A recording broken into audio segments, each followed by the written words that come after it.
Hello, welcome guys. स्वागत है आप सभी का हमारे चैनल पे golden future computer and English classes में। आप लोगों ने जैसा कि मेरे पहले वीडियो को इतना लोकप्रिय किया, इतना उसको पॉपुलर किया और उसको देखते हुए फिर मेरे पास कुछ क्यूरीज आई है। इस बार क्यूरीज में सब ये जानना चाहते हैं कि सर विलियम शेक्सपियर का फेमस पोएम जो है सिंस ब्रास नॉर और नॉर स्टोन, इसको आप जरा एक्सप्लेन करें। और what is the sonnet, sonnet क्या है, इसके बारे में आप डिस्क्राइब करिए हमको।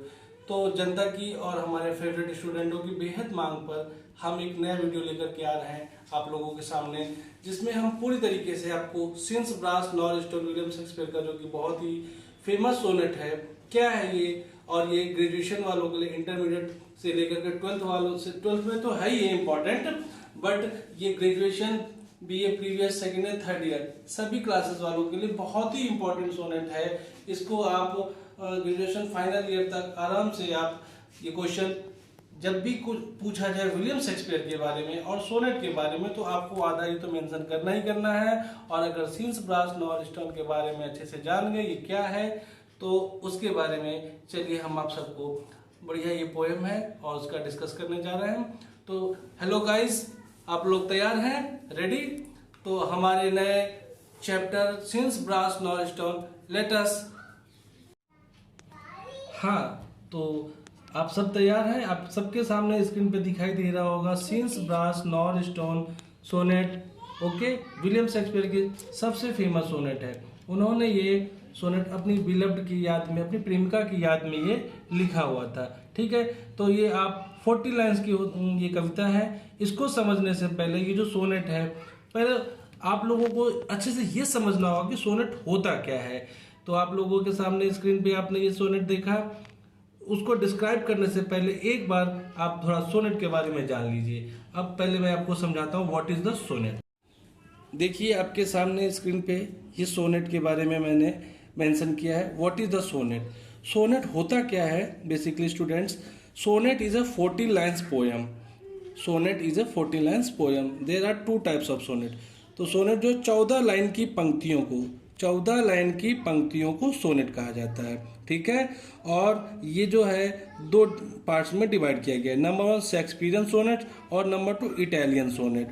जब भी आपको कहीं भी कोई कविता 14 लाइन की दिखाई दे, 14 लाइन की कोई भी कविता दिखाई दे, आप समझ जाइए वो सोनेट है। अब ये कैसे डिसाइड करेंगे कि वो शेक्सपियरियन सोनेट है या इटालियन सोनेट है? इसको भी समझने के लिए आइए बड़े अच्छे तरीके से मैंने आपको यहाँ पे बताया इस वीडियो में। Shakespearean sonnet. Shakespearean sonnet are divided by 4 parts, 3 quatrains of 4 lines and 1 couplet of 2 lines. It means जो शेक्सपियरियन सोनेट को डिवाइड किया गया है, ये मैंने बड़े अच्छे से एग्जाम्पल के तरीके से मैंने यहाँ, मैं चाहता तो 40 लाइन्स की कोई पोइट्री भी लिख सकता था, बट आपको एक्सप्लेन करने के लिए मैंने ये डायग्राम करके बनाया हुआ है। देखिए 4 लाइन्स के 3 क्वार्टर्स होते हैं। तो आपको मैंने यहाँ दिखाया Shakespearean sonnets are divided by 4 parts, 3 quarters of 4 lines and 1 couplet of 2 lines. 4 लाइनों की इन्होंने 3 कड़ियाँ बना दी है। ये हुआ 4 लाइन, 1 2 3, ये तीनों कहलाते हैं हमारे क्वार्टर्स। और जो ये 4 पार्ट्स है 2 लाइन्स का, ये कहलाता है हमारा कपलेट। बात समझ में आ गया student? 3 quarters, 1 quarters, 2 quarters and 3 quarters. 3 quarters of 4 lines and एक कपलेट ऑफ 2 लाइन्स, यानी कि 4 तिया 12 और 12 तो 14। 14 लाइन की पंक्ति को सोनेट कहा जाता है। और ये सोनेट को 4 पार्ट्स में डिवाइड किया जाता है। 4 लाइनों की 3 कड़ियां होती है, 4 4 8 4 12। इसे बोलते हैं 1 क्वार्टर्स, 2 क्वार्टर्स, 3 क्वार्टर्स।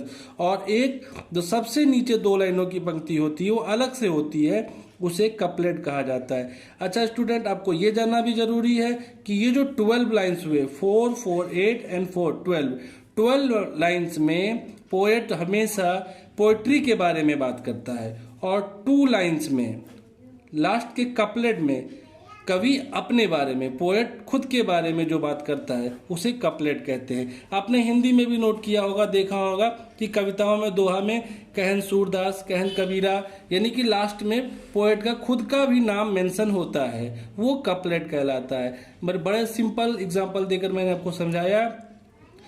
14 लाइन की पोइट्री को सोनेट कहा जाता है।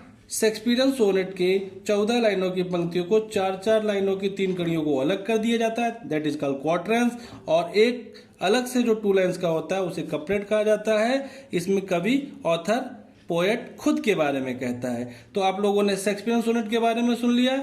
अब आइए हम आपको बताते हैं अगले टॉपिक पे, जो हमारा इटालियन सोनेट है। इटालियन सोनेट, अब देखिए उसका सेकंड पार्ट मैंने बताया, पहला था शेक्सपियरियन सोनेट और दूसरा इटालियन सोनेट। इटालियन सोनेट भी 14 लाइन्स का होता है, जैसा कि शेक्सपियरियन सोनेट भी 14 लाइन्स का होता है, वैसे इटालियन सोनेट भी। सोनेट का डेफिनेशन ही यही है कि there are 14 lines poetry, that is called sonnet.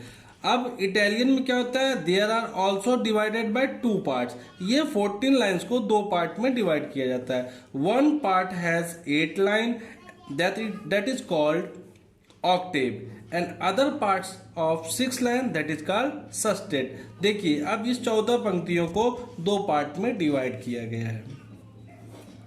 8 line की 1 2 3 4 5 6 7 8, ये जो मैंने लाइंस बना दी हैं ये आप समझ रहे होंगे, ये समझाने के लिए बताया गया।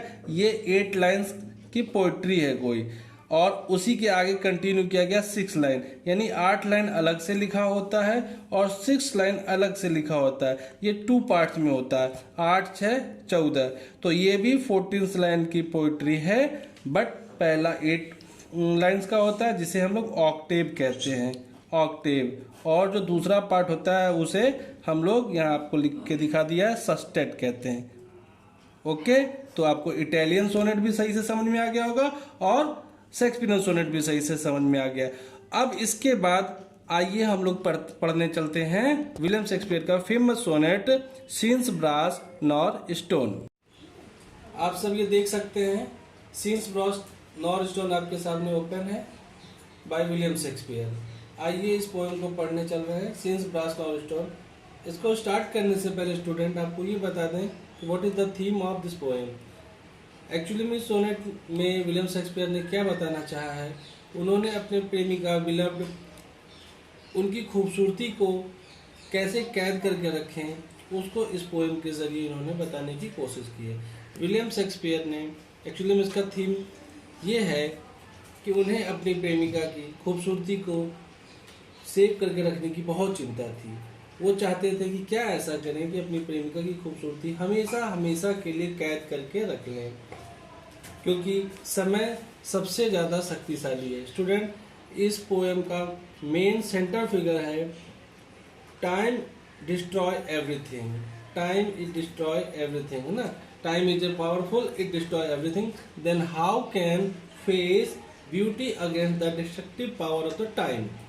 इट मीन्स इसका सेंटर फिगर यानी मेन लाइन है इस पोइट्री की थीम कि समय सबसे ज़्यादा शक्तिशाली है, वो अपने आगे एक दिन सबको बर्बाद कर देती है, सबको नष्ट कर देती है।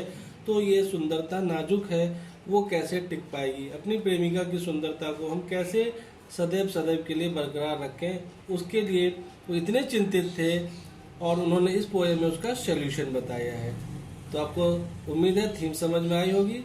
अब देखिए, अब उन्होंने कैसे बताया है इस पोएम में इसका सॉल्यूशन। मैं लाइन बाय लाइन एक एक टेक्स्ट की लाइन में पढ़ करके आपको इसकी मीनिंग को डिस्क्राइब कर रहा हूँ। पहली लाइन है, जैसा कि मैंने बताया सोनेट ये आपके सामने दिख रहा होगा, ये 4 लाइन, फिर 4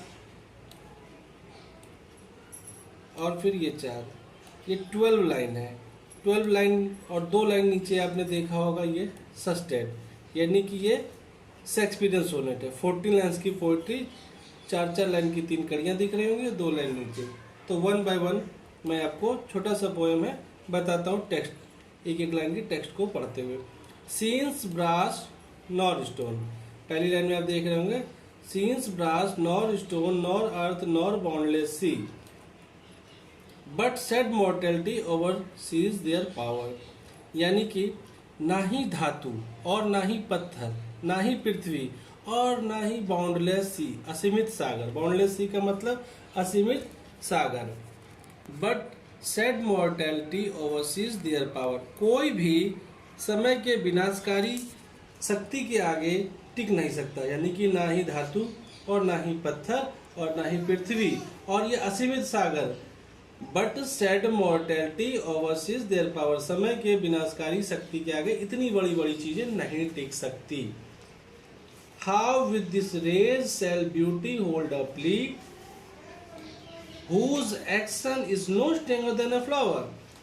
How with this rage beauty hold up plea. इस लाइन का अर्थ है कि जब इतनी बड़ी बड़ी चीजें नहीं रुक सकती हैं समय के आगे, तो ये सुंदरता कैसे टिक पाएगी। whose action no stronger than a flower, जिसका कार्य की कुछ भी नहीं है, जिसका एक्शन तो एक नाजुक पुष्प के समान है, जैसे हवा का झोंका या फूलों की पंखुड़ियां सारी उड़ गई, उसी प्रकार से जो हवा के झोंके में उड़ जाता है, तो इतने बड़े बड़े विनाशकारी तूफान स्टॉर्म के सामने, इतने बड़े बड़े सुनामी के सामने ब्यूटी कैसे रुक सकती है। तो ऊपर के 4 लाइनों का अर्थ आपको समझ में आ गया होगा। ना ही धातु, ना ही पत्थर, ना ही असीमित सागर, कोई भी समय के आगे नहीं टिक सकता, तो यह सुंदरता कैसे रुक सकती है जिसका कि क्रियाकलाप कुछ नहीं है, जो उसका सामना भी नहीं कर सकता। ओके, आइए आगे की 4 लाइनें। नेक्स्ट टेक्स्ट में उन्होंने बताया है, O how shall summer's honey breath hold out against the wrackful siege of the battering days, when rocks impregnable are not so stout, no gates steel so strong but the time decays. इन 4 लाइनों का अर्थ है कि how shall summer honey breath hold out, यानी कि जाड़े के मृदुल दिन और गर्मियों के समय कोई भी wrackful season of the battering day, कैसा भी सीजन हो, कोई भी ऋतु हो, समय के आगे नहीं टिक सकता।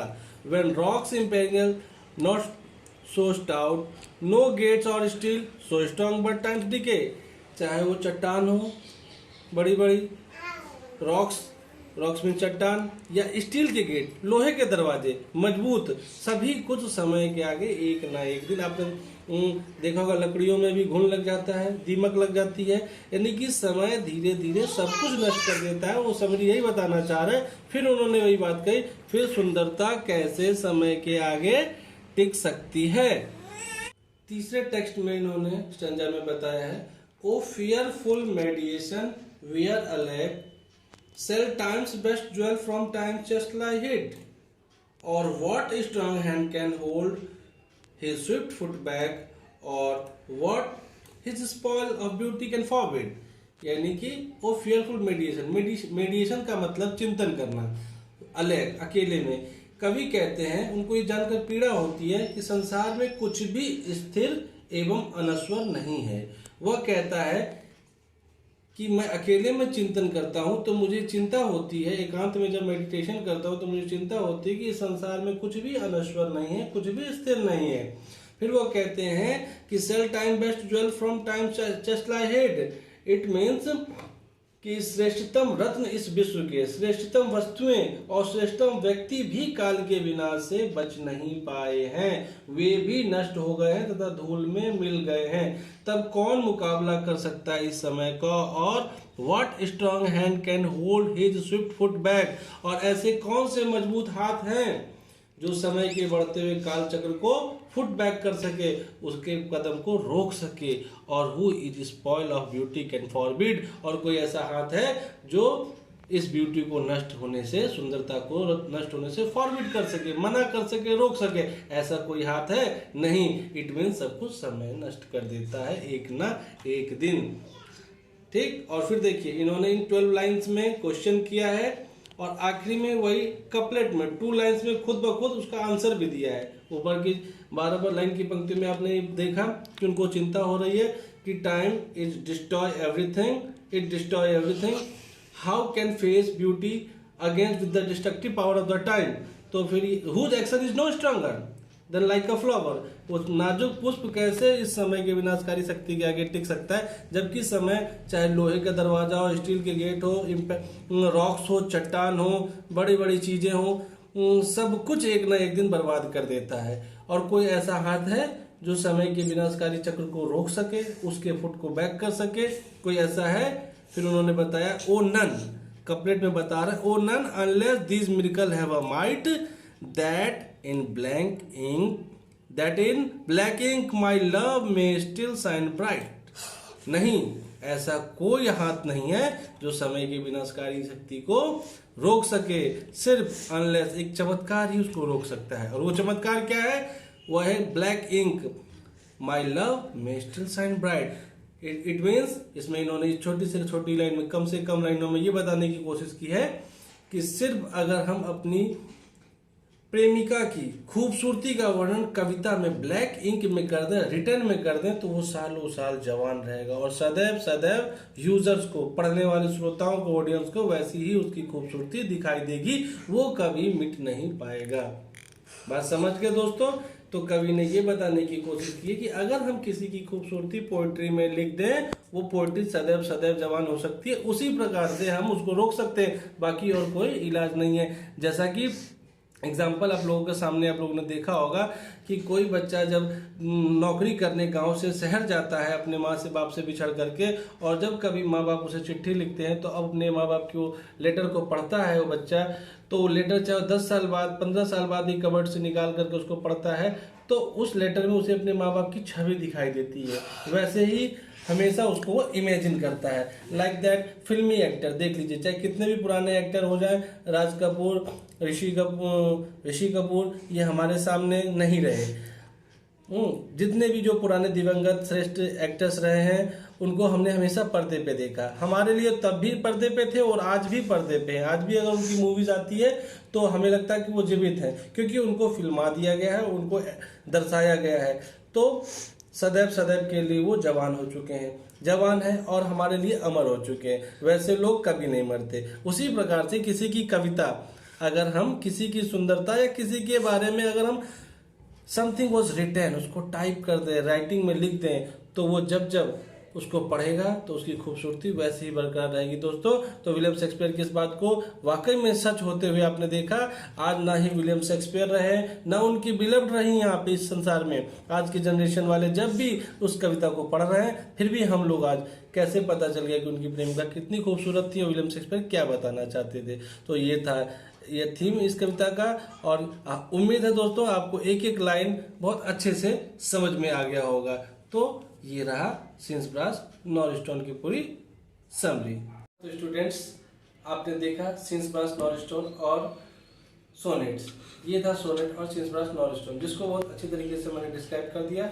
आई होप सो आपको पसंद आएगा और आपके लिए बहुत ही इम्पोर्टेंट है।